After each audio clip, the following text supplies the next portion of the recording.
हाँ, इसमें हमने साफ साफ बात कही थी कि इन case of emphasis of matter paragraph, sir वो इंफॉर्मेशन फाइनेंशियल स्टेटमेंट्स में लिखी होनी चाहिए। इन case of other matter paragraph, sir वो इंफॉर्मेशन लिखी नहीं होनी चाहिए। इन केस ऑफ की ऑडिट मैटर, सर वो इंफॉर्मेशन लिखी भी हो सकती है, नहीं भी लिखी हो सकती है, लेकिन की ऑडिट मैटर वहां से निकलेंगे जो मैटर्स ऑलरेडी आपने टीसीडब्ल्यूजी को कम्युनिकेट कर दिए। अगर सर आपने टीसीडब्ल्यूजी को कम्युनिकेट नहीं किया उस मैटर को, तो उस मैटर को आप जिंदगी में कभी के एम बोल के डाल नहीं सकते। करेक्ट है ना? ठीक है ना? इस पे एक कॉम्प्लिकेटेड एमसीक्यू आ सकता है, लेकिन अगर जो कंसेप्ट क्लियर रखेगा उसको यही देखना है कि वो फाइनेंशियल में है या नहीं है, कोई फर्क नहीं पड़ता। In case of KAM it should be communicated to the TCWG, that is the main crux of it. ठीक है, देन ऑब्जेक्टिव ये था कि मेरे को क्या करना है कि ऑडिट मेथड डिटरमाइन करना है। सबसे बड़ा प्रश्न यही है कि मैं कैसे डिटरमाइन करूं कि कौन सा मैटर की ऑडिट मैटर है। ठीक है, और उसके बाद में मैं कैसे डिटरमाइन करूंगा, इसमें हमने देखा था कि सर जो एरियाज में रिस्क ज्यादा है, ठीक है, higher assessed risk of material misstatement, significant risk, ठीक है, जो हमने आइडेंटिफाई ड्यूरिंग द ऑडिट किया है। उसके अलावा क्या था दो, हाँ ऐसे रिस्क, ऐसे एरियाज जिसमें ऑडिटर का हायर जजमेंट इन्वॉल्व है, और उन एरियाज में मैनेजमेंट का भी हायर जजमेंट इन्वॉल्व है। ठीक है, the effect on the audit of significant events, है ना, that occur during the period. ठीक है, ऐसे इवेंट्स जो ऑकर हुए, ऐसे सिग्निफिकेंट इवेंट्स जो इस पीरियड के दौरान ऑकर हुए हैं, ठीक है, उसका इफेक्ट, ठीक है, ये भी मैं डिटरमाइन करूंगा कि ये भी मैं कंसीडर करूंगा डिटरमाइन करते वक्त कि वो मैटर की ऑडिट मैटर है नहीं है। ठीक है, तो सिग्निफिकेंट इवेंट्स जो ऑकर हुए उस साल में, ठीक है, उसका ऑडिट पे क्या इफेक्ट है, ये मेरा वन ऑफ द कंसिडरेशन है to determine whether the matter is a key audit matter.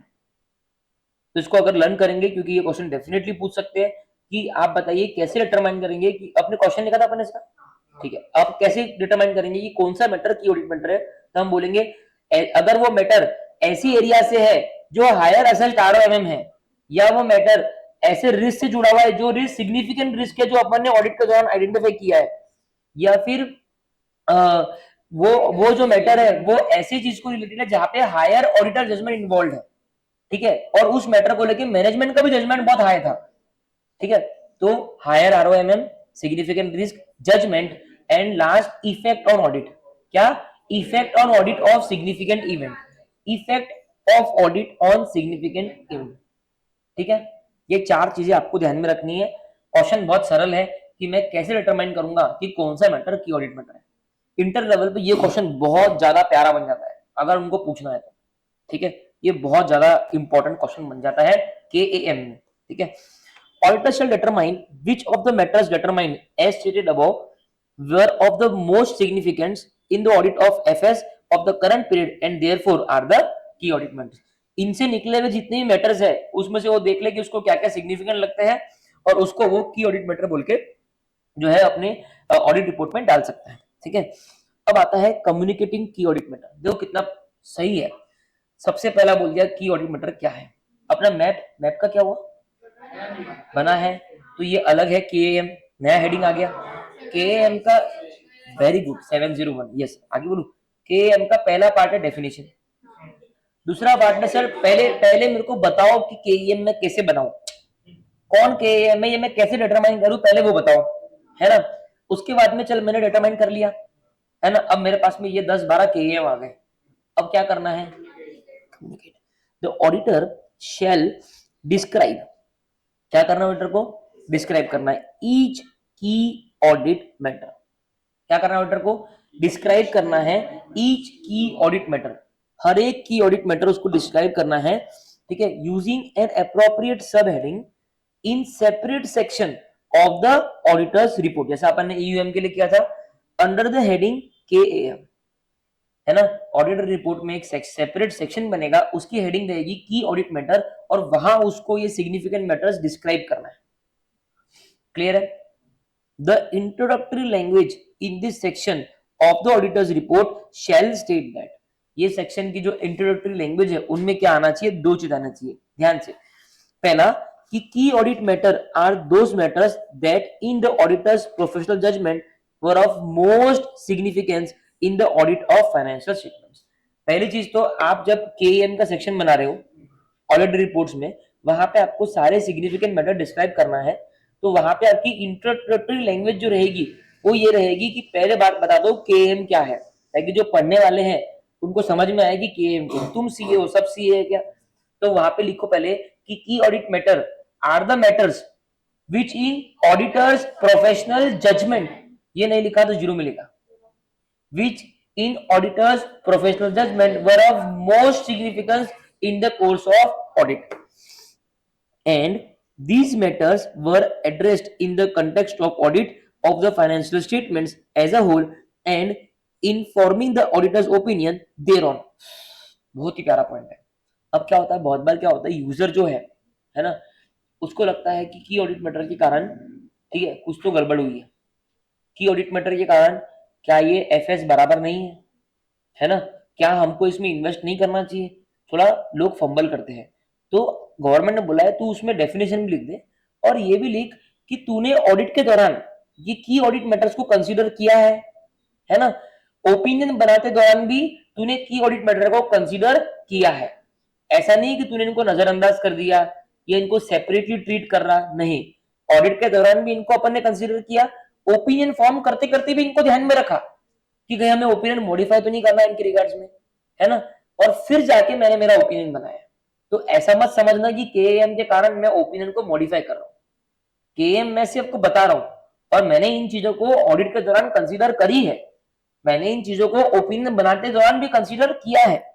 सो की audit matter this matters were addressed in the context of audit, audit के कंटेक्स्ट में हमने इस मैटर्स को एड्रेस किया है। एड्रेस किया मतलब मान लो फॉर एग्जांपल आपने सिग्निफिकेंट मैटर में लिखा कि एक केस कंपनी पे चालू है, की ऑडिट मैटर में कंपनी पे एक केस चालू है, ऐसा ऐसा है, ये है, ठीक है, कंपनी समझती है अभी प्रोबेबल नहीं है लेकिन केस में अमाउंट बहुत ज्यादा इन्वॉल्व है, इसके लिए इसको ये एक सिग्निफिकेंट मैटर जो ऑडिट के दौरान हमारे इसमें आया था तो हम उसको लिख रहे हैं, ठीक है। अभी ये जैसे आप लिखोगे ना तो आपको के ऑडिट मैटर के इंट्रोडक्टरी लैंग्वेज में लिखना पड़ेगा कि मैंने ऑडिट के दौरान इन सिग्निफिकेंट मैटर्स को ऑडिट के कंटेक्स्ट में कंसीडर किया है, मतलब मैंने उसका ऑडिट किया है और मैंने देखा है कि हाँ मैनेजमेंट बराबर बोल रहा है, वो प्रोबेबल नहीं है, लेकिन मुझे लग रहा कि वो सिग्निफिकेंट मैटर है, इसके लिए मैं की एएमएस को डाल रहा हूं। तो this matters were addressed in the context of audit of financial statements, हमने इन मैटर्स को एड्रेस किया है, हमने इनको देखा है, इनके दस्तावेज भी देखे हैं, and in forming the auditors opinion and in forming the auditors opinion and in forming the auditor's opinion thereon, the auditor does not prohibit a separate opinion on these matters। क्या मतलब है इसका?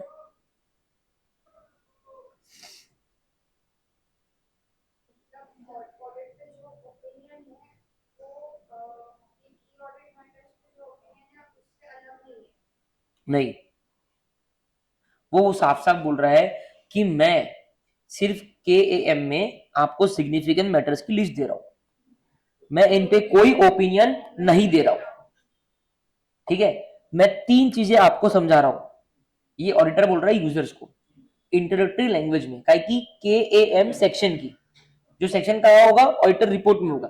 पहला कि केएएम क्या है, तो ये सिग्निफिकेंट मैटर है सर, ठीक है, during the course of audit जो ऑडिटर ने एनकाउंटर किया है, ठीक है। एंड अब मैं तीन चीजें बताऊंगा, ठीक है।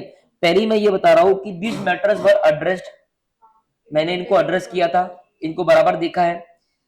दूसरा मैं बताऊंगा कि ओपिनियन फॉर्म करने के दौरान मैंने इनको कंसीडर भी किया है, ठीक है। In forming the opinion thereon I have considered this significant matters and in matters के कारण मैं इन पे कोई सेपरेट ओपिनियन आपको नहीं दे रहा हूं। ये केएम का जो सेक्शन है इसके थ्रू मैं आपको कोई सेपरेट ओपिनियन नहीं दे रहा हूं, ये सिर्फ एक लिस्ट, ठीक है।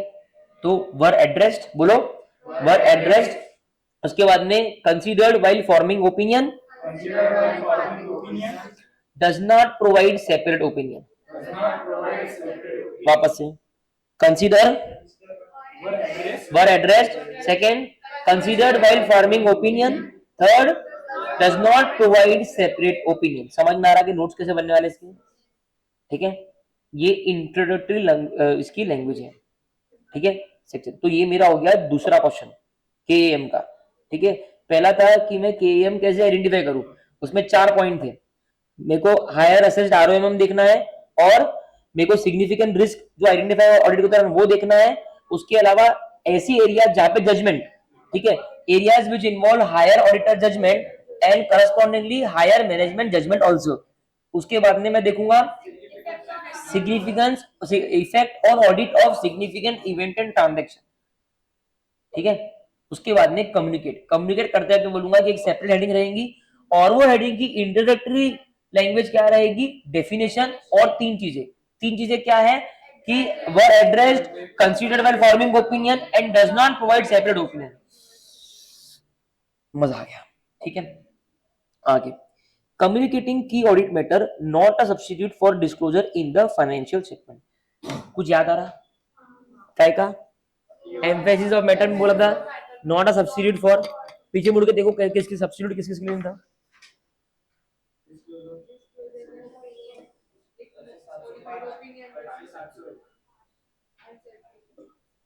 सात सौ एक, 705 और फिर तीन चीज थी। हाँ, 570 गोइंग कंसर्न को लेके था, है ना, और डिस्क्लोजर को लेके था, करेक्ट है। हाँ, ठीक है ना। अब देखो ये क्या बोलता है, अभी क्या है ना, अगर आप होशियार रहोगे आप क्या करोगे, जब आप वो नोट बनाओगे ना, उसके बाजू में इसका भी लिख देना, मतलब ठीक है ना, तो वहां पे चिपका देना स्टिक नोट एक, लेकिन क्या है ना, इधर का उधर उधर का इधर ना हो जाए, है ना, वो चीज इंपॉर्टेंट है। देखो, और substitute for disclosure same point, ठीक है, substitute for reporting in accordance 570 same point, ठीक है, a substitute for auditor expressing a modified opinion same point, a separate opinion on individual matters, ये एक पॉइंट लगे। ठीक है, मतलब वो जो सिग्निफिकेंट मैटर्स अपन ने डिस्क्लोज किए हैं उस पर कोई सेपरेट ओपिनियन अपन नहीं दे रहे। कोई डाउट? हाँ, same to same question, same to same answer, same नाम अलग है। ठीक है, ओके, तो ये मेरा तीसरा क्वेश्चन हो गया। अब आ जाओ कम्युनिकेशन विद टीसीडब्ल्यूजी। ठीक है, तो auditor shall communicate with TCWG. अब ये है ना, इसकी आखिरी चीज है, उसको टीसीडब्ल्यूजी से क्या क्या कम्युनिकेट करना है। अब देखो सबसे इंपॉर्टेंट क्या है कि हमने क्या बोला कि हम जो मैटर्स हमने टीसीडब्ल्यूजी को दी कम्युनिकेट किए हैं उसमें से हम निकालेंगे कौन से की ऑडिट मैटर है, कौन से सिग्निफिकेंट मैटर्स है, बराबर है ना।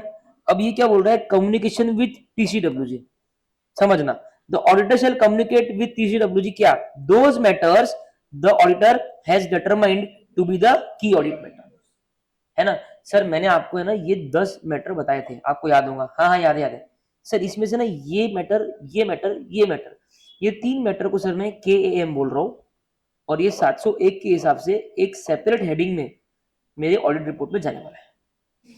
ऐसा कम्युनिकेशन आपको करना पड़ेगा। सर ये क्यों करना पड़ेगा, ये डुप्लीकेशन नहीं है, मैं बताता क्यों।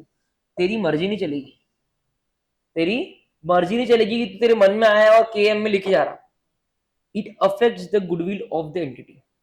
तो भाई have some guts, have some courtesy to inform the management, to inform the TCWG कि मैं केएम में ये डाल रहा हूँ, बिकॉज केएम ईओएम से बड़ा होता है।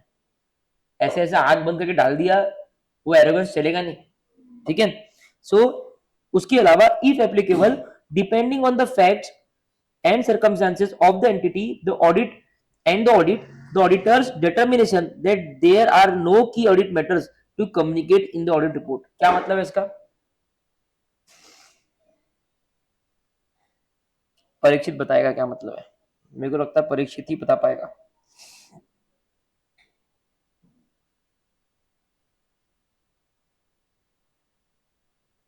मतलब ये टीसीडब्ल्यूजी को बताना पड़ेगा ऑडिटर को, अगर बाय चांस की अगर कुछ उसको नहीं मिलता है एज इन की ऑडिट मैटर, तो उसको ये बताना पड़ेगा, स्टेट करना पड़ेगा कि there has been no determination, मतलब auditor's determination that there are no key audit matter. काला हो जाए एक बार, तो की ऑडिट मैटर है तो की ऑडिट मैटर बताएगा, और अगर given the circumstances and facts of the entity, ठीक है, and the determination that there are no key audit matters in the given audit for that particular financial year। कि कोई इनकी ऑडिट मैटर नहीं है। करेक्ट है, तो ये मेरा हो गया चौथा क्वेश्चन। यस। अब सर इसकी नोट्स कैसे बनाऊं? बहुत सिंपल, मैं बताऊं। ठीक है, आप लैंडस्केप पेज ओपन कर लो, ठीक है, और उसमें 1 2 3 4 ऐसे 4 रखो, और क्वेश्चन नंबर 1 यहाँ पे, या फिर हेडिंग जो भी लिखना है क्वेश्चन नंबर लिख दोगे। क्वेश्चन लिखोगे तो ज्यादा तुमको आइडेंटिफिकेशन रहेगा। यहाँ पे यहाँ पे यहाँ पे, इसके नीचे इसका आंसर, इसके नीचे इसका आंसर, इसके नीचे इसका आंसर, इसके नीचे इसका आंसर। तुमको क्लैरिटी रहेगी। एग्जाम में जब भी की ऑडिट मैटर को लेकर आएगा ना, तुमको ये इमेज दिमाग में ओपन करनी है और सिलेक्ट करना है कि कौन सा आंसर है, इसके बाहर का आ नहीं सकता। ठीक है, एक है डिटर्मिनेशन, एक है कम्युनिकेशन, एक है नॉट अ सब्स्टिट्यूट, और एक है कम्युनिकेशन विद टीसीडब्ल्यूसी। अब ये जो है ये तो मेरे को लगता है एमसीक्यू के लिए रिलेवेंट है। मैंने क्वेश्चन बैंक देखा नहीं है, क्या पता उसमें होगा तो। ठीक है, हो गया डन विथ 701। तो क्या क्या हो गया? 700 हो गया, 701 हो गया, 705 हो गया, 706 हो गया। ठीक है, ओके। आते हैं 710।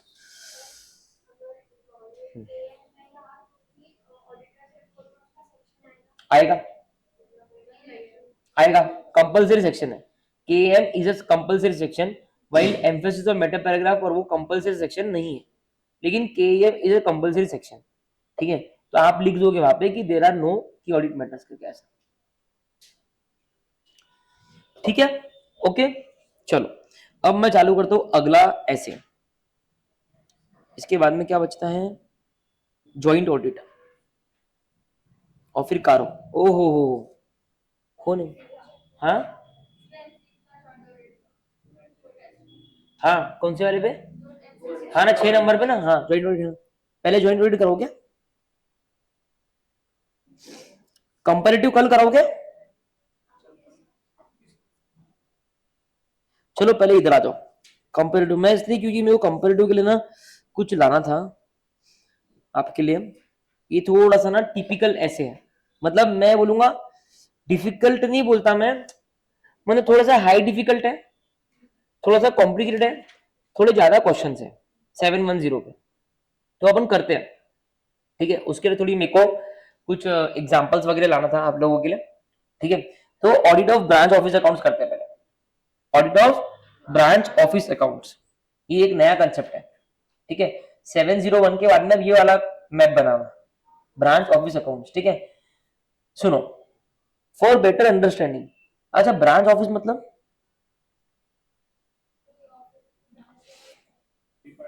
डिपार्टमेंट बोल सकते हैं, है ना। एक ब्रांच अकोला में है, एक नागपुर में है, एक पुणे में है, एक जोधपुर में है, एक मुंबई में है, कोई बात नहीं। For better understanding, let us now have a look let us now have a look at the following definitions. Principal auditor, क्या नाम है? प्रिंसिपल ऑडिटर का मतलब क्या होता है? The auditor with responsibility for reporting on the financial information of an entity when that financial information includes financial information of one or more components audited by another auditor। समझा क्या? हाँ, समझ गया? क्या समझा?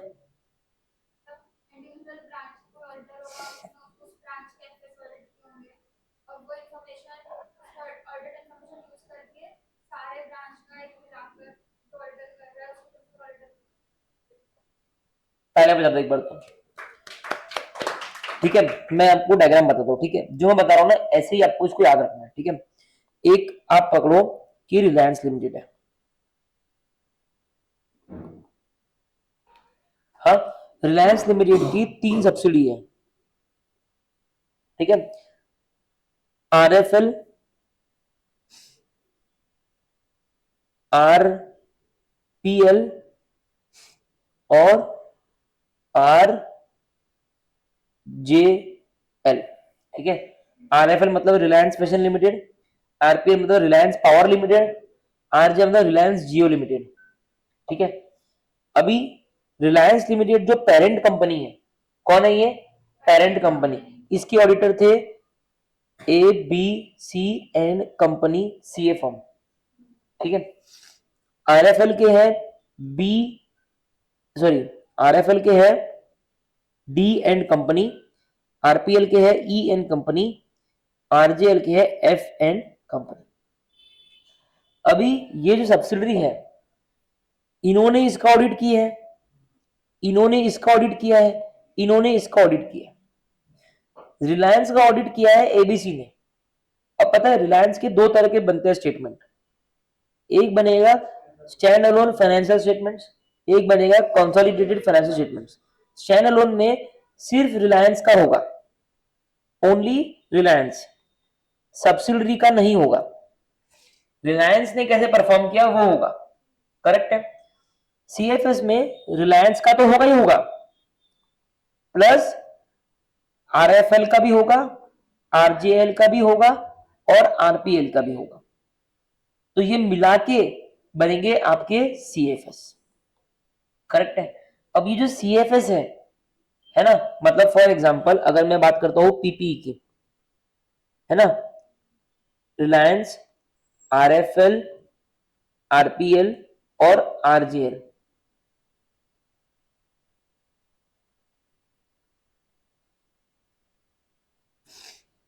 ठीक है। रिलायंस की पीपी थी 1000, आरएफएल की थी 100, इसकी थी 200, इसकी थी 50, ठीक है। रिलायंस के स्टैंड अलोन स्टेटमेंट्स में कितनी दिखेगी पीपी? 1000 दिखेगी। लेकिन रिलायंस के कंसोलिडेटेड स्टेटमेंट में कितनी दिखेगी? 1000 प्लस 100, 1100, 1300, 1350 रुपए। समझ में आया सबको? अब जो रिलायंस का ऑडिटर है ना, इसको बोलते हैं पेरेंट ऑडिटर। क्या बोलते हैं? या फिर प्रिंसिपल ऑडिटर। क्या बोलते हैं?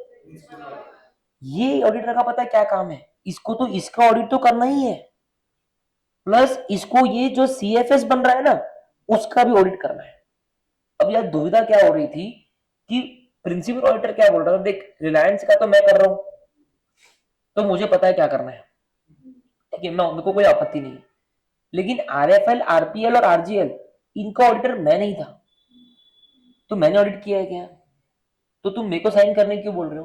तो गवर्नमेंट बोलती है ऐसा नहीं चलेगा, ठीक है, तेरे को उनकी ऑडिट रिपोर्ट लेके खुद की ऑडिट रिपोर्ट पे साइन करना है, दैट्स इट। समझ में आया? उसने ऑडिट गलत किया, सही किया, वो हम उसको देखेंगे, लेकिन तेरे को तेरा ऑडिट करना है। अब पता है ये तुमको इंटर में नहीं है, मैं तुमको बता रहा हूं। मान लो रिलायंस के स्टैंडअलोन स्टेटमेंट्स में 2 ईओएम है। कितने? आरएफएल में एक भी नहीं है, आरपीएल में एक है, आरजीएल में भी एक है। तो उसको क्या करना है पता है? रिलायंस का दो तो लिखना ही है, प्लस उसको आरपीएल और आरजीएल का एक एक ईओएम भी वहां से उठा के अपनी रिपोर्ट में लिखना है। सीएफएस की ऑडिट रिपोर्ट अलग बनती है, स्टैंड अलोन की ऑडिट रिपोर्ट अलग बनती है, ठीक है। लेकिन वो रिस्पॉन्सिबिलिटी उनकी है। अगर इसमें कुछ गड़बड़ है तो प्रिंसिपल ऑडिटर का नहीं पकड़ेंगे, उनका पकड़ेंगे। तो प्रिंसिपल ऑडिटर का काम क्या है? Compilation, simple. Are you getting what I am saying? ये इंटर में नहीं, तुमको बता रहा हूं मैं कि कैसे बनती है ना। डन। अभी वो ये बोल रहे हैं कि प्रिंसिपल ऑडिटर वो है जिसका रिस्पॉन्सिबिलिटी है to audit the financial information of an entity including the financial information, ठीक है, of the one or more components of the entity audited by another auditor. समझ में आया? अब सेंटेंस देखो। means auditor means audit means the auditor with responsibility। क्या responsibility है? Audit करना है, रिपोर्ट करना, जो भी है फाइनेंशियल इंफॉर्मेशन एंटिटी के, when that financial information includes the financial information of one or more components जो कि ऑडिटेड है बाय अनदर ऑडिटर। सबको समझ में आया? प्रिंसिपल ऑडिटर विद एग्जांपल, ठीक है। अभी अदर ऑडिटर, अदर ऑडिटर का मतलब क्या होगा? Means an auditor other than principal auditor with responsibility for reporting on the financial information of a component। मतलब सब्सिडरी का जो ऑडिटर था, B and company, C and company, D and company, E and company, F and company, उनका नाम क्या रहेगा? Other auditor. क्योंकि उनका रिस्पॉन्सिबिलिटी क्या है? To report on the financial information of the component. Other auditor की रिस्पॉन्सिबिलिटी क्या है? उसको कंपोनेंट पे रिपोर्ट करना है। प्रिंसिपल ऑडिटर की रिस्पॉन्सिबिलिटी क्या है? उसको एंटिटी की फाइनेंशियल इंफॉर्मेशन पे रिपोर्ट करना है जिसमें फाइनेंशियल इंफॉर्मेशन इंक्लूडेड है, जो फाइनेंशियल इंफॉर्मेशन एक या एक से ज्यादा कंपोनेंट की है और उसको ऑडिट किया है अनदर ऑडिटर। समझा? कोई डाउट? ये हो गया प्रिंसिपल ऑडिटर, ये हो गया अदर ऑडिटर।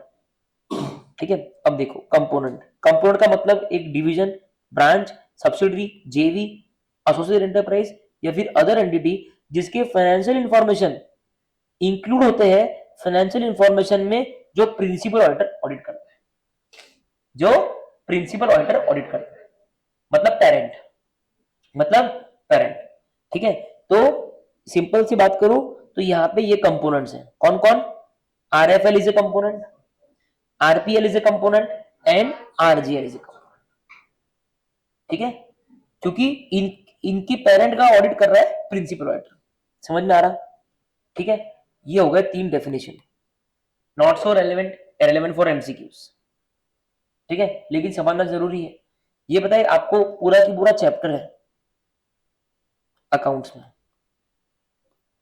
उसका नाम है, सॉरी, हाँ, ये 3 चीज मिला के ही चैप्टर है, CFS, कंसोलिडेटेड फाइनेंशियल स्टेटमेंट्स। इसका कंपलसरी 14 मार्क का क्वेश्चन एग्जाम में आता है। ठीक है, तो उसमें तुमको ये तो बहुत ज्यादा डिटेल में समझ में आएगा। ठीक है, ओके। अब सुनो, अब इसमें ना सिर्फ एक ही क्वेश्चन है जो आपके एग्जाम के लिए रेलेवेंट है, using the work of another auditor, मतलब दूसरे ऑडिटर का वर्क यूज करना, दूसरे ऑडिटर का वर्क यूज करना। समझ में आया? अब देखो, जब एबीसीएन कंपनी किसके ऑडिटर है? रिलायंस के ऑडिटर है ना? ये एबीसीएन कंपनी जो है, ये एबीसीएन कंपनी किसका काम यूज कर रही है? डीएन कंपनी का काम यूज कर रही है, ईएन कंपनी का यूज कर रही है, एफएन कंपनी का। ये करते वक्त इसकी क्या रिस्पॉन्सिबिलिटीज है, इसको क्या क्या चीज ध्यान में रखनी है, क्या क्या करना है, वो लिखा है ऐसे 600 में, using the work of another auditor.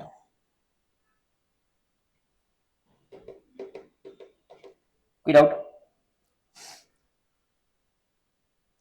when the accounts of the branch are audited by a person other than the company's auditor, जब ब्रांच के अकाउंट्स ऑडिट किए जा रहे हैं एक ऐसे व्यक्ति से जो कंपनी का ऑडिटर नहीं है, दिमाग में ध्यान रखना जो केस मैंने रिलायंस का बताया वो, there is need for a clear understanding of the role of such other auditor. तब कंफ्यूजन हो सकता है ना, वो बोलेगा ये मेरा काम थोड़ी था, ये तो आप प्रिंसिपल ऑडिटर का काम है, प्रिंसिपल ऑडिटर बोलेगा ये मेरा काम थोड़ी है, ये तेरा काम है, कंफ्यूजन है। तो जब ऐसा है कि ब्रांच का ऑडिट किसी दूसरे ऑडिटर ने किया है तो उस सिनेरियो में एक क्लियर अंडरस्टैंडिंग की जरूरत है उस अदर ऑडिटर का क्या रोल है, बराबर है। And the company's auditor in relation to audit of accounts of branch and audit of account of company as a whole, दोनों के क्या क्या रोल है उसकी क्लियर अंडरस्टैंडिंग की जरूरत है। कंपोनेंट के ऑडिटर की क्या क्या रोल है वो, और प्रिंसिपल ऑडिटर का ऑडिट को लेके क्या रोल है वो, इसकी क्लियर कट अंडरस्टैंडिंग की नीड है, नंबर 1। नंबर 2, ऐसे 600 using the work of another auditor where another auditor has been appointed for the component. बोले जब जब कंपोनेंट के लिए कोई दूसरा ऑडिटर अपॉइंट किया गया है other than principal auditor, other than principal auditor, the principal auditor would normally be entitled to rely upon the work of such auditor unless there are special circumstances to make it essential for him to visit the component and to examine the books of accounts and other records of the said component। क्या मतलब हुआ, कौन explain करेगा? Very simple, Namit कर। जो principal auditor रहता है वो उसकी रिस्पांसिबिलिटी जो सामने वाला जो ऑडिटर है उसके वर्क को कंप्लीटली रिलाई कर सकता है। हाँ। कुछ सर्कमस्टेंसेस में कि उसको खुद जाके कंपोनेंट को विजिट करना होगा, नहीं तो उनके एफएस को एग्जामिन करना पड़ेगा। ठीक है, तो बेसिकली क्या है कि बोले नॉर्मल सिनेरियो में जब दूसरा ऑडिटर कंपोनेंट्स का ऑडिट कर रहा है तो principal auditor can rely on the work of such another auditor, पहला तो वो समझ लो। लेकिन अगर कुछ स्पेशल सर्कमस्टेंसेस आपके नजरों में आए, if the auditor is aware of special circumstances, ठीक है, that based on this circumstances auditor feels that he should not rely on the other auditor's work, then the auditor will be required to examine the books of accounts of the compound. अगर तेरे को ऐसे circumstance मिलते हैं कि उसने integrity से काम नहीं किया या कुछ तो तू ब्लाइंडली ये नहीं बोल सकता कि ये मेरा काम नहीं था, उसने बराबर काम नहीं किया। नहीं, जब तेरे को सर्कमस्टेंस दिख गए ना, अब तू साइन मत कर, तू पहले जाके उसका काम कर, तू बुक्स ऑफ अकाउंट्स का एग्जामिन कर, क्योंकि वो नहीं किया। समझ में आ रहा बात? तो पहले तो मैं रिलाय करूंगा, लेकिन अगर मेरे को स्पेशल सर्कमस्टेंस मिले तो फिर मैं जाके एग्जामिन करूंगा। क्लियर एकदम? तो अगर ऐसे 600 का क्वेश्चन आया using the work of another auditor, तो हम क्या बोलेंगे कि जब ब्रांच के बुक्स को ऑडिट करने वाला कोई दूसरा ऑडिटर है apart from the principal auditor, in this scenario there has to be clear understanding between the roles of principal auditor and component auditor, मतलब other auditor। तो पहला पॉइंट क्या है? Clear understanding. लिख लो, क्लियर अंडरस्टैंडिंग। काय की understanding Divansh जी? Role के अंदर।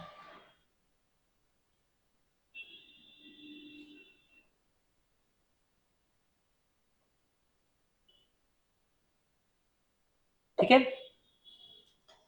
उसके बाद में दूसरा पॉइंट क्या था? दूसरा पॉइंट था, लिखो, can rely except special circumstances. बराबर है ना? ऐसे याद रखेंगे अपन। तो सर अगर ऐसे 600 का क्वेश्चन आया तो क्या क्या लिखूंगा? पहला लिखूंगा क्लियर अंडरस्टैंडिंग ऑफ रूल्स, दूसरा लिखूंगा can rely except in circle special circumstances. अब लन हो रहा, पहला, दूसरा एक्सेप्ट स्पेशल सर्कमस्टेंसेस, पहला, दूसरा, पहला, दूसरा,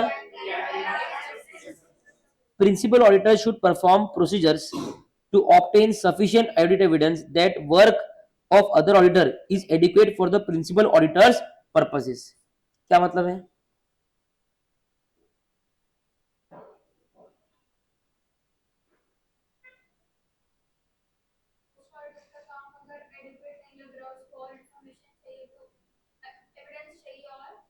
नहीं, ऐसे 600 क्या बोलता है? सिंपल, वो बोल रहा है अब तू रिलाई कर रहा है ना, ब्लाइंडली रिलाई मत कर, है ना?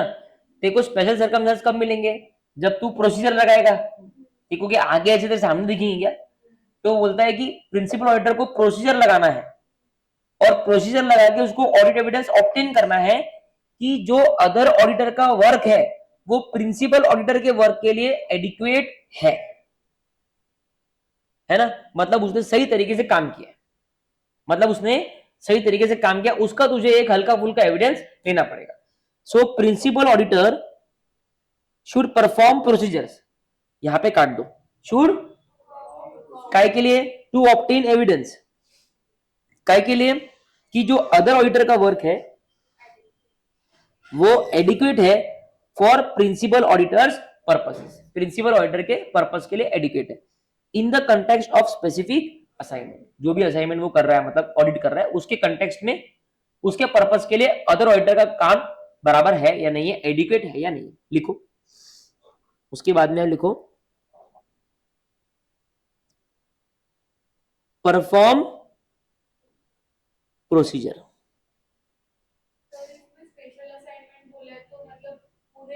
स्पेसिफिक असाइनमेंट, पूरे एंगेजमेंट की बात कर रहा हूं, लिखावट गलत हो। ठीक है,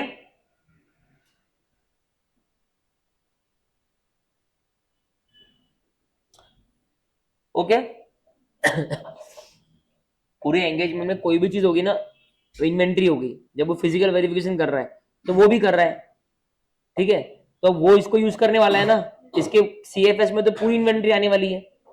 स्पेसिफिक असाइनमेंट में भी क्या हो गया? इन्वेंट्री हो गई। तो तेरे पर्पस के लिए एक फिजिकल इन्वेंट्री बराबर हुई या नहीं है, तू यूज कर रही है उसका काम, तो प्रोसीजर लगा के तेरे को देखना पड़ेगा, एविडेंस इकट्ठा करना पड़ेगा कि उसने जो काम किया है वो तेरे पर्पस के लिए बराबर है या नहीं, मतलब उसने बराबर पूरी इन्वेंट्री चेक किया या नहीं किया। ठीक है, पहला क्या था? Clear understanding of the rule. उसमें एलाबोरेशन क्या है कि जब दोनों ऑडिटर डिफरेंट डिफरेंट है तो दोनों ऑडिटर के रोल्स क्लियर होने चाहिए, है ना। तो उसमें इंग्लिश क्या थी, when the auditor of the component is other than the auditor of the is other than the principal auditor, in such scenario there should be clear understanding of roles between principal auditor and the other auditor. उसके बाद में क्या था दूसरा, can rely on the work except special circumstances. उसका elaboration क्या था, normally can rely except in special circumstances the auditor has to examine the books of accounts of the component. तीसरा क्या था, perform procedure. Principal auditor should perform procedure to obtain evidence that the work of other auditor is adequate for principal auditor's purposes. उसके बाद में when using the work of another auditor, the principal auditor should ordinarily perform the following procedure. जब आप दूसरे auditor का काम use कर रहे हो, ठीक है, तो प्रिंसिपल ऑडिटर को नीचे दिए गए प्रोसीजर्स को परफॉर्म करना है, ठीक है। पहला, ये बहुत इंपॉर्टेंट है, बहुत मजेदार है, पहला पढ़ो आप लोग, ए और बी।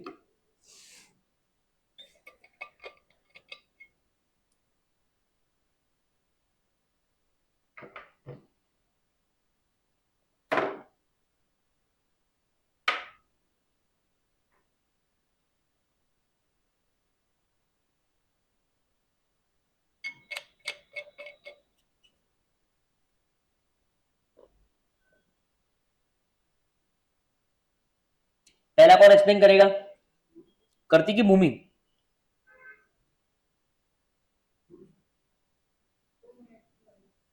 अच्छा पढ़ो पढ़ो।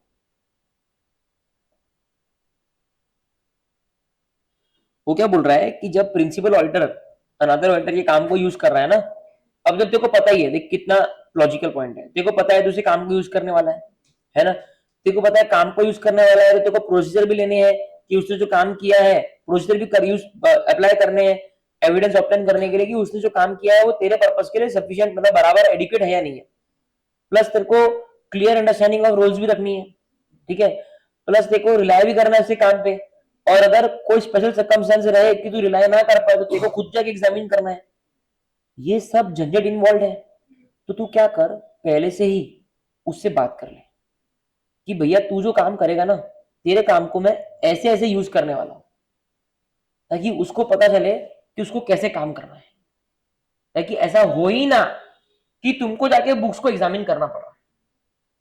Advise the other auditor of the use, काटो, ऑफ द यूज मतलब अदर ऑडिटर को आपको एडवाइस करना है ऑफ द यूज, किस चीज का use, that is to be made of the other auditor's work. उसने जो काम किया है उसके काम को हम कैसे यूज करने वाले हैं, उस रिलेशन में उसको एडवाइस देता हूं कि तू जो ये फिजिकल वेरिफिकेशन करेगा ना, उसको मैं ऐसे यूज करने वाला हूं। And report and make sufficient arrangements for coordination of their efforts at the planning stage of the audit. Other auditor को पहले ही बोल दो कि मैं तेरे काम का और तेरे रिपोर्ट का, दो चीजों का, काम का और रिपोर्ट का। अरे उसकी ऑडिटर रिपोर्ट बनेगी ना, उसकी ऑडिटर रिपोर्ट बनेगी ना सब्सिडरी की, उसको तुम यूज करने वाले हो क्योंकि तुमको तुम्हारी ऑडिट रिपोर्ट बनानी है। तो तेरे काम का और तेरी रिपोर्ट का दोनों का इस्तेमाल मैं कैसे करने वाला हूं, पहली चीज। और उसके अलावा ताकि कुछ मिसअंडरस्टैंडिंग ना हो, सब कुछ स्मूथली जाए, तो मेरे को अरेंजमेंट्स करने हैं फॉर कोऑर्डिनेशन, है ना, of the efforts at planning stage of the audit, कि ये तू करेगा, ये तेरा काम है, ये मेरा काम है ना, ये तेको करना है, ये मेरे को करना है। तो प्लानिंग स्टेज ऑफ ऑडिट पे हमारा प्रॉपर कोऑर्डिनेशन हो, उसके लिए सफिशिएंट अरेंजमेंट प्रिंसिपल ऑडिटर को करना पड़ता है एज अ बड़ा भाई, बिग ब्रदर। समझ में आई बात, ठीक है। तो 3 पॉइंट थे, एक तो क्लियर अंडरस्टैंडिंग होनी चाहिए, कब, जब दोनों ऑडिटर अलग अलग है। दूसरा, can rely except special circumstances, ठीक है। तीसरा, प्रोसीजर लगाने हैं, एविडेंस ऑब्टेन करने हैं कि अदर ऑडिटर का जो काम है वो मेरे पर्पस के लिए कितना एडिक्वेट है। चौथा, while using the work of another auditor, principal auditor should follow the following procedure। नीचे दिए गए प्रोसीजर फॉलो करने हैं, किसको, प्रिंसिपल ऑडिटर को। पहला, communicate with the other auditor of the use that will be made of other auditor's work and उसकी report का एडवाइस करो, कम्युनिकेट करो, कुछ भी करो। And make sufficient arrangements for coordination of the efforts at planning stage और advise the other auditor of significant accounting, auditing and reporting requirements. भाई बड़ा भाई ये बता दे कि भाई तेरे को ये ऑडिट करना पड़ेगा, ऑडिटिंग की रिक्वायरमेंट्स है, अकाउंट्स में ये इनको इंडेक्स लगता है, वो ध्यान रखना, और रिपोर्टिंग में ये कंपनी इलेक्ट्रिसिटी कंपनी है, इलेक्ट्रिसिटी एक्ट भी लगता है, उसकी भी रिपोर्टिंग रहेगी उसको। तो ऑडिटिंग, अकाउंटिंग और रिपोर्टिंग रिक्वायरमेंट्स को लेके कंपोनेंट के ऑडिटर को, मतलब अदर ऑडिटर को एडवाइस करो। वो जितना सही करेगा उतना तुम्हारा काम कम हो जाएगा, है ना। तुम जितना रिस्पॉन्ड करोगे उतना मुझे कम सीखना पड़ेगा, सिंपल, ठीक है। तो यहाँ पे लिख दो, यहाँ पे लिख दो, पहला लिखो use of work and report, पहला लिखे। उसके बाद में लिखो कोऑर्डिनेशन, उसके बाद में लिखो advice accounting public auditing requirements. Hello,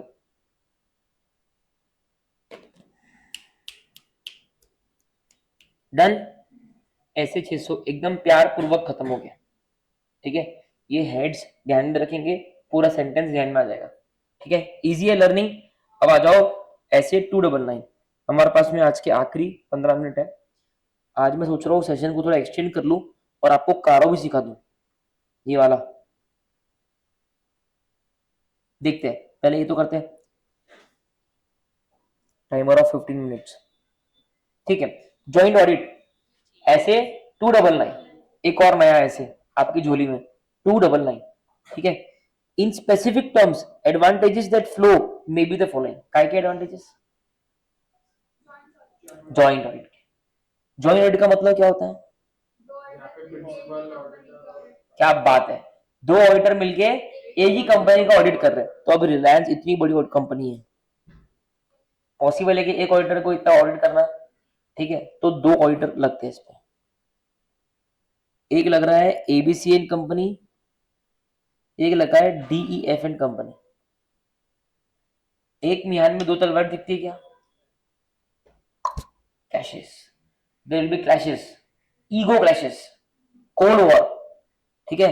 जरा सा बोल दो बुरा मान जाएंगे, मेरे को नीचे दिखा रहा है। तो कुछ एडवांटेजेस पहले देखते हैं। काय के एडवांटेजेस? जॉइंट ऑडिट के। Very good. क्या है इन स्पेसिफिक एडवांटेजेस? पहला, शेयरिंग ऑफ एक्सपर्टीज। क्या है? Sharing of expertise. मतलब एक फर्म है, एक सीए फर्म है जो टैक्सेशन में एक्सपर्ट है, एक सीए फर्म है जो कंपनीज एक्ट में और जीएसटी में एक्सपर्ट है। दोनों की एक्सपर्टीज शेयर हो जाएगी। लोअर वर्कलोड, काम कम हो जाएगा। पहले वो काम मुझे अकेले करना था। बेटर क्वालिटी ऑफ परफॉर्मेंस है ना। दो फर्म इन्वॉल्व है तो मेरी गलती तू निकाल लेगा, तेरी गलती मैं निकाल लूंगा, तो बेटर क्वालिटी ऑफ परफॉर्मेंस होगी। और म्यूचुअल कंसल्टेशन का एडवांटेज भी होता है ना। कभी कभी सिग्निफिकेंट मैटर्स है, जैसे कि लायबिलिटी है, they are saying we will treat it as contingent liability, है ना। we are saying that it should be treated as provision, correct है। तो we will have mutual consultation, दोनों CA firm, 5-6 engagement partner, 25-30 articles, बड़ी team, ज्यादा दिमाग, correct है। ये 4 एडवांटेजेस है। क्या क्या है? एक्सपर्टीज, म्यूचुअल कंसल्टेशन, वर्कलोड और quality. Expertise, consultation, workload, quality, ठीक है ना। ओके, अब यहां पे आ जाओ। एग्जाम में आया हुआ है एक दोबारा एडवांटेजेस डिसएडवांटेजेस, इसमें ज्यादा चांसेस है ये सब पूछने की। Improved service to client. क्या बोल रहे हैं? क्लाइंट को अपन ज्यादा बेटर सर्विस दे पाएंगे क्योंकि ज्यादा लोग हैं, सब ऊपर के कारण, ऊपर की चीजों के कारण हम ज्यादा बेटर सर्विस दे पाएंगे। Lower staff development cost. क्या बोले? स्टाफ को बार बार क्या होता था, समझो ये है आर्टिकल है, उसकी एग्जाम है, उसको जाना है, फिर दूसरा आर्टिकल लाओ, उसको सिखाओ, है ना, उसको सारा स्टफ दो, ये करो। जब दो जॉइंट ऑडिट है तो आपस में आर्टिकल भी अपन मिक्स कर सकते हैं, थोड़ा बहुत ऊपर नीचे कर सकते हैं। तो अल्टीमेटली क्या है, स्टाफ डेवलपमेंट कॉस्ट कम। अब मेरे को ब्रीफ करना है, ठीक है।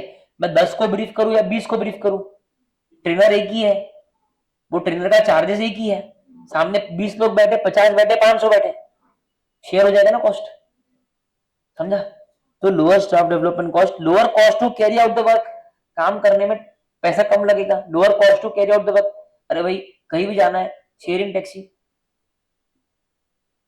है ना, शेयरिंग टैक्सी ले ली पहले, जान दो छोड़, इस एग्जाम्पल बहुत ही फनी था, शेयरिंग टैक्सी एक एग्जाम्पल है, मतलब कहने का मतलब क्या है, काम करने में खर्चा कम हो जाएगा, इट्स बेसिक प्रिंसिपल ना, आप जितना डिवाइड करोगे उतना खर्चा कम रहेगा, ठीक है। उसके बाद में a sense of healthy competition towards better performance, test healthy competition रहता है, मेरे को फर्स्ट आना है, मेरे को फर्स्ट, अल्टीमेटली बेनिफिट सभी का है, हमारा भी है, सबको फर्स्ट आना मतलब सब अच्छा पढ़ने वाले, तो same sense of healthy competition towards a better performance, मेरी फॉर्म बेटर, मेरी फॉर्म बेटर, वो बेटर करने के लिए चीजों को लाइटली नहीं लेंगे, अच्छे से करेंगे, सारे प्रोसीजर लगाएंगे, इंक्वायरी में भी गला पकड़ के इंक्वायरी करेंगे, समझ रहे हो बात को, ठीक है। ये 8 एडवांटेजेस है ज्वाइंट ऑडिट के, ठीक है, लर्न करो फटाफट।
हाँ लर्न किया, तो इसको एक सेंटेंस में अपन बना सकते हैं, अगर वैसे लर्न नहीं हो रहा या चाहिए तो, cost of quality consultation, cost of quality consultation reduces workload and promote sharing of expertise, reduces workload, promote sharing of expertise, ठीक है, and provide better service to client and promote healthy competition,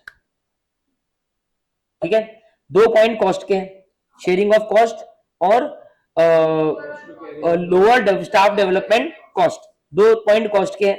उसके बाद में 2 point client के हैं, एक तो better service to client और एक हेल्दी कंपटीशन, क्लाइंट और सीएफएम के, better service, improved service to the client and better competition, sense of healthy competition between the CFMs, ठीक है। एंड उसके बाद में एक है expertise, sharing of expertise, lower workload, mutual consultation, ठीक है, इसको लर्न कर लेना। उसके बाद में डिसएडवांटेजेस देखो, the general disadvantages may be the following, the fees being shared, the जो तुमको अकेले को मिलना था वो बटने वाली, general superiority complex of some auditors, कुछ ऑडिटर्स को ना सुपेरियरिटी कॉम्प्लेक्स होता है कि मैं 20 साल से सी हूं, ये नया नया आया हुआ है, 5 साल इसके फर्म को हुए नहीं और मेरे साथ मिलकर ऑडिट कर रहा, मेरे को ज्ञान सिखा रहा है, तो ये डिसएडवांटेजेस है। Problem of coordination of the work, क्योंकि दोनों फर्म अलग है, हो सकता है कोऑर्डिनेशन में इश्यूज जाए, है ना। तो fees, superiority complex, coordination, area of common concern being neglected. कुछ एरिया ऐसी होती है ना जो किसी में बढ़ती नहीं है, दोनों ज्वाइंट ऑडिटर को कॉमनली उस पर काम करना होता है। अब जहां पे दोनों में से किसी की भी इंडिविजुअल रिस्पॉन्सिबिलिटी नहीं है, वो एरिया निग्लेक्ट हो सकती है, वो एरिया निग्लेक्ट हो सकती है। मैंने तुमको बोला तुमको अपना अपना डेस्क क्लीन रखना है, तो तुम तो रखोगे, क्योंकि वो प्रीत की प्री रिस्पॉन्सिबिलिटी है, प्रेम की रिस्पॉन्सिबिलिटी है। मैंने बोला सबको मिलकर इलेक्ट्रिसिटी सेव करना है, लाइट पंखे बंद करके जाना है। अब इसमें कोई स्पेसिफिक रिस्पॉन्सिबिलिटी नहीं है, तो प्रीत सोचेगा प्रेम करेगा, प्रेम सोचेगा प्रीत करेगा, तो कॉमन एरियाज निग्लेक्ट हो जाएंगे। और uncertainty about the liability of the work done. सबसे बड़ा प्रॉब्लम है कि अनसर्टेनिटी है, ठीक है, कि प्रेम के काम, प्रेम का गलत काम की लाइबिलिटी प्रीत पे ना आ जाए, प्रेम को अकेले को जेल ना हो, प्रीत को भी साथ में जेल हो जाए। वो भी एक सबसे बड़ा डिसएडवांटेज है कि uncertainty about the liability for the work. जो काम किया है उसकी लाइबिलिटी किसकी है, उसको लेके अनसर्टेनिटी हर बार रहती है कि इसकी लाइबिलिटी सिर्फ इंडिविजुअल वो फर्म की है या दोनों फर्म की मिला के। ठीक है, ये 5 डिसएडवांटेज है। लर्न कर लोगे क्या? 8 एडवांटेजेस है, 5 डिसएडवांटेजेस है। फीस शेयर हो जाएगी, सुपीरियरिटी कॉम्प्लेक्स, कोऑर्डिनेशन नहीं होगा, ठीक है, उसके बाद लाइबिलिटी का इशू है, और कॉमन एरियाज का area of work of common concern जो है वो निग्लेक्ट हो जाएगा। अब देखो, joint auditors shall be jointly and severally responsible.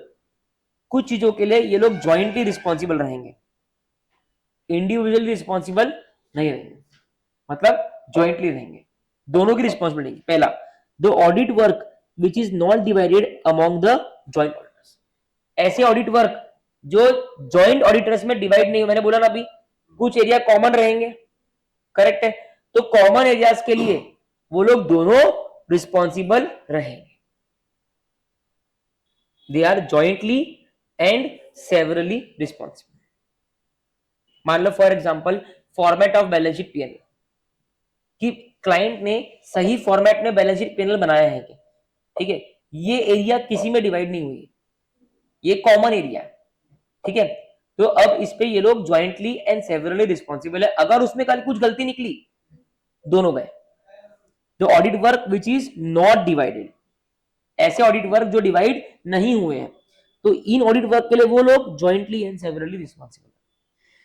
Decisions taken by all the joint auditors under audit planning in respect of common audit areas। अभी common audit areas है, मतलब जहां पे ये लोग ज्वाइंटली एंड सेवरली रिस्पॉन्सिबल है। ऊपर मैंने वही बोला, ऑडिट वर्क किसके लिए रिस्पॉन्सिबल है? ऐसे ऑडिट वर्क के लिए जो किसी में डिवाइड नहीं हुआ, मतलब कॉमन ऑडिट एरियाज, ठीक है, इसके लिए वो लोग सब रिस्पॉन्सिबल है। इसकी प्लानिंग के लिए भी जो डिसीजंस तुमने प्लानिंग में लिए हैं, उन डिसीजंस के लिए भी तुम दोनों रिस्पॉन्सिबल हो। किस चीज को लेकर डिसीजन? कॉमन ऑडिट एरियाज पे। तो पहला क्या बोला, काय के लिए ज्वाइंटली एंड सेवरली रिस्पॉन्सिबल है? Not divided, audit work not divided, इनके लिए वो कॉमनली रिस्पॉन्सिबल है, ठीक है। फिर इन्हीं चीज को लिए, मतलब कॉमन ऑडिट एरियाज के लिए इनकी प्लानिंग, इनको लेके जो प्लानिंग में हमने डिसीजंस लिए थे कि हम ये करेंगे, वो करेंगे, ऐसा करेंगे, ऐसा करेंगे, planning decisions related to common audit areas, इनके लिए भी ये लोग ज्वाइंटली एंड सेवरली रिस्पॉन्सिबल है। तीसरा, matters which are brought to the notice of the joint auditors by any one of them. Matters which are brought to the notice, क्या मतलब है यहां तक? ऐसे कोई मैटर्स जो ऑडिटर्स के नोटिस में लाए गए हैं। यस परीक्षित, सभी लोग समझा? कौन लाया, किसके नोटिस में लाया? ज्वाइंट ऑडिटर्स के, ठीक है। कौन लाया? By any one of them, मतलब उनमें से कोई भी एक ऑडिटर, ठीक है। And there is an agreement among the joint auditors on such matters. Example दूं प्यारा सा एकदम। फॉर एग्जांपल, मेरा काम था इन्वेंट्री और परीक्षित के सीएफएम का काम इन्वेंट्री नहीं था, तो क्या ये कॉमन ऑडिट एरिया है? क्या हमने क्या बोला, कौन से एरिया है जहां पे लोग ज्वाइंटली एंड सेवरली रिस्पॉन्सिबल है? पहला हमने बोला सर ऐसे वर्क जो डिवाइड नहीं हुए, उन वर्क की डिसीजन प्लानिंग में जो डिसीजन लिया है उन वर्क के लिए, उनमें भी वो लोग ज्वाइंट एंड सेवरल रिस्पांसिबल, मतलब 2 पॉइंट कॉमन ऑडिट एरियाज के। पहला, कॉमन ऑडिट एरियाज के लिए लोग ज्वाइंटली सेवरल रिस्पांसिबल है। दूसरा, कॉमन ऑडिट एरियाज को लेके जो डिसीजंस तुमने प्लानिंग स्टेज में लिए हैं उसके लिए भी तुम लोग ज्वाइंट एंड सेवरल रिस्पांसिबल हो। तीसरा, कि मेरा काम था इन्वेंट्री, भूमि ध्यान से, मेरा काम था इन्वेंट्री, परीक्षित का काम इन्वेंट्री नहीं था। अब मैं इन्वेंट्री चेक कर रहा हूं, मैंने चेक किया, मुझे गड़बड़ मिली, मेरे को गड़बड़ मिली, तो मैं परीक्षित के पास में गया एज ए जॉइंट ऑडिटर, और मैंने बोला भाई ये इन्वेंट्री में ना ये गड़बड़ मिली है और मेरे हिसाब से कम 10 लाख का मिसस्टेटमेंट है। मैंने उसको बताया, परीक्षित बोलता है हाँ यार बात तो बराबर है। तो फिर मैंने परीक्षित को बोला क्या बोलूं, मटेरियल बोलूं नहीं बोलूं? परीक्षित बोलता है मेरे हिसाब से मटेरियल नहीं है। मतलब पक्का? बोले हाँ। परीक्षित ने कुछ आपको क्या लग रहा है? बोला मेरे को भी नहीं लग रहा मटेरियल है। ठीक है, तो फिर मैंने परीक्षित को, फिर ठीक है ना हम दोनों सेम पेज पे ना? बोले हाँ हम लोग सेम पेज पे, ये मटेरियल नहीं है। तो मैंने अपनी ऑडिट रिपोर्ट में डाला नहीं। अब कल जाके उस पर प्रॉब्लम आ गया कि ऑडिटर ने निग्लिजेंस किया, ऑडिटर ने बुक्स को मॉडिफाई, ऑडिट रिपोर्ट को मॉडिफाई नहीं किया, ये बोल के कि वो मिस्टेक में मटेरियल नहीं है। मैंने बोला यार मेरे को लगा मटेरियल नहीं है, तो पुलिस वाला आया हथकड़ी बांधने के लिए। मैंने बोला परीक्षित क्यों बांधो? वो बोला अरे मेरे को क्यों बांधो, मेरा काम थोड़ी इन्वेंट्री का चेकिंग करना, वो तेरा काम था। देखो सर ऑडिट वर्क पेपर, हमने प्लानिंग टाइम बांटा था कि ये काम है, तो मैं क्या दिखाऊंगा? वो ठीक है, लेकिन ये देख हमारा डिस्कशन हुआ था इस चीज को लेके और मैंने तेरे सलाह मुशावरा किया था और तू और हम दोनों एक ही एग्रीमेंट पे थे कि हाँ इसको मटेरियल मत बोलो। अब तू कन्नी झाड़ नहीं सकता। फिर पुलिस वाले ने एक हाथ उसका भी लिया, उसको भी हथकड़ी मारी। समझा? तो ये बेसिकली वो मैटर्स है जो ज्वाइंट ऑडिटर्स के नोटिस में लाए गए हैं bye any one of them. ठीक है, और उस मैटर पे सारे ज्वाइंट ऑडिटर का एग्रीमेंट भी था। अब वो मैटर के लिए, अब वो मैटर मेरा इंडिविजुअल मैटर नहीं रहा, अब वो कॉमन ऑडिट एरिया हो गया। समझा? पक्का? एकदम पक्का? इसका एग्जांपल लिख लेना नोट्स बनाते बनाते। क्या बात है, ठीक है, बना लेना है। तो joint auditor shall be jointly and severally responsible, एक तो कॉमन ऑडिट एरियाज के लिए, एक कॉमन ऑडिट एरियाज को लेके जो डिसीजन तुमने प्लानिंग स्टेज में किया है उसको लेके, और तीसरा मैटर्स जो brought to the notice of joint auditors है, examining that the FS of the entity comply with the requirement of relevant statutes। ये कभी बढ़ता नहीं, ये सबका रिस्पॉन्सिबिलिटी है कि जो भी रेलेवेंट स्टैट्यूट लग रहा है, मतलब जिसको एएस लग रहा है उसको एएस, जिसको इंडियस लग रहा है उसको इंडियस, की जो एफएस है वो कंप्लाई कर रहे हैं requirements of the relevant statutes. ये सभी का रिस्पॉन्सिबिलिटी। ठीक है, presentation and disclosure of FS as required by AFRF, ये दोनों पॉइंट लगभग सेम है। ये स्टैट्यूट मतलब आरबीआई, बैंकिंग कंपनी को आरबीआई लगता है, इलेक्ट्रिसिटी कंपनी को इलेक्ट्रिसिटी एक्ट लगता है, और बाकी कंपनी को कंपनीज एक्ट लगता है, और एएफआरएफ मतलब एफएस बनने का तरीका। So presentation and disclosure of FS as required by AFRF, जैसा एएफआरएफ ने बोला है कि ऐसा प्रेजेंटेशन ऐसा डिस्क्लोजर करना है, उस हिसाब से हुआ या नहीं हुआ ये भी सबकी ज्वाइंटली रिस्पॉन्सिबिलिटी है। समझ में आ रहा? और एफएस एंटिटी का जो है वो कंप्लाई कर रहा है with requirement of relevant statute, ये भी ज्वाइंट रिस्पॉन्सिबिलिटी। कितना आसान है लर्न करना, देखो 8 पॉइंट एडवांटेजेस के हैं, 5 पॉइंट डिसएडवांटेजेस के हैं, उसके अलावा कुछ एरियाज है जो कॉमन, जिस पर दोनों सब लोग ज्वाइंटली इन्वॉल्व है। 2 पॉइंट कॉमन ऑडिट एरियाज के हैं, 2 पॉइंट स्टैट्यूट और एएफआरएफ के हैं, और 1 पॉइंट है जो matter brought to the notice of joint auditor. That's it, खत्म। Joint auditors are required to issue common audit report. However, where joint auditors are in disagreement with regard to the opinion or any matters to be covered by the audit report, they shall express their opinion in a separate audit report. In such circumstances, audit reports issued by the joint auditors shall make a reference to each other's audit report. क्या मतलब है इसका? प्रेम बताएंगे। और जो भी joint auditor रहते हैं उनको एक कॉमन रिपोर्ट बनाना पड़ती।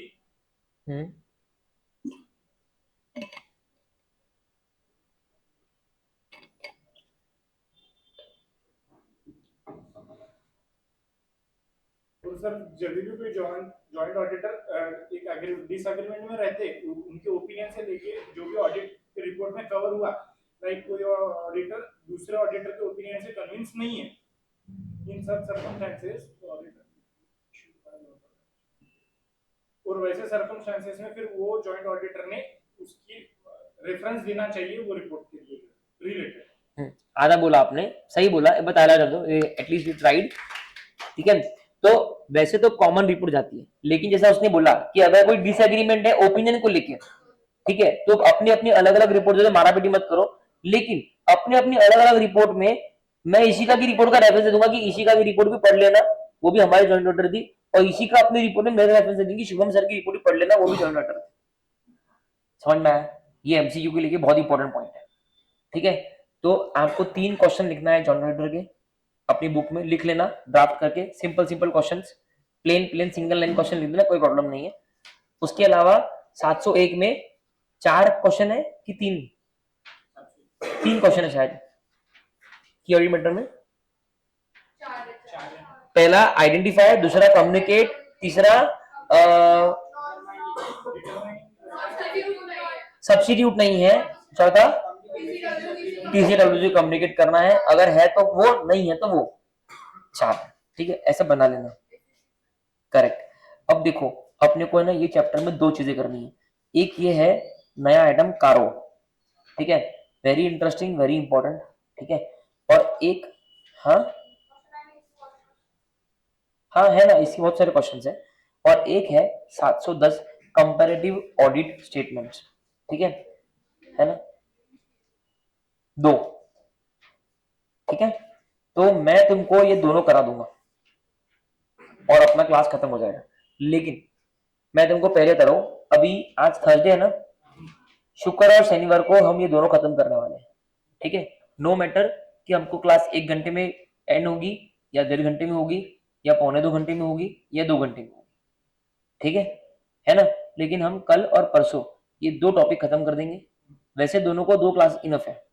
ठीक है, लेकिन अपने को भागना भी नहीं है, लर्न भी करना है, अपना स्टाइल लर्निंग का है, तो अपन अच्छे से करेंगे। ठीक है, तो वो मानसिकता से आना क्लास में, है ना। और अपना ऑडिट रिपोर्ट चैप्टर 8 खत्म, one of the very very big chapter खत्म, प्यारा चैप्टर है एकदम, 24 पेज का चैप्टर है, हमने को खत्म कर लिया अपन ने। चैप्टर 3 के 18 पेज करने को अपने को हालत खराब हो गई थी, इसके 24 पेज लगा कि कब खत्म हुआ, शुरू कब को खत्म कब हुआ। ठीक है, बढ़िया है, मतलब अच्छा पढ़ा है। और इसके बाद में होगा चैप्टर नंबर 7। ठीक है, चैप्टर नंबर 7 में भी 4-5 एसेस हैं, कवर करेंगे। लगभग मैंने टारगेट रखा है कि कितना भी टाइम अपने को हो, मैक्सिमम 3 से 4 दिन में अपन उसको, बहुत हो गया 3 दिन। ठीक है, संडे को शायद क्लास रहेगी, मैं कम्युनिकेट कर दूंगा, मतलब चैप्टर 7 चालू हो जाएगा। नेक्स्ट वीक में आपका डीटी चालू हो रहा है 21 से। ठीक है, तो लेट्स सी कितना टाइम उसके लिए मिलता है। इसके लिए मैं संडे ले रहा हूँ क्योंकि फिर मैं डीटी के बाद में इतना टाइम एक्सटेंड नहीं कर पाऊंगा, है ना, तो इसके लिए मैं संडे ले रहा हूँ। 8 और 7 हो गए तो मेरे को सिर्फ 4 कराना है, मेरा मेजर दिमाग 4 पे है। 4 को थोड़ा टाइम लगेगा, उसको अपन एक घंटा करके प्यार से चलने देंगे, उसको लगेगा 1-1.5 हफ्ता, वो चलने देंगे। तो यहाँ से मान के चलो आप 10 से 11 दिन में आपके चैप्टर्स खत्म हो जाते हैं।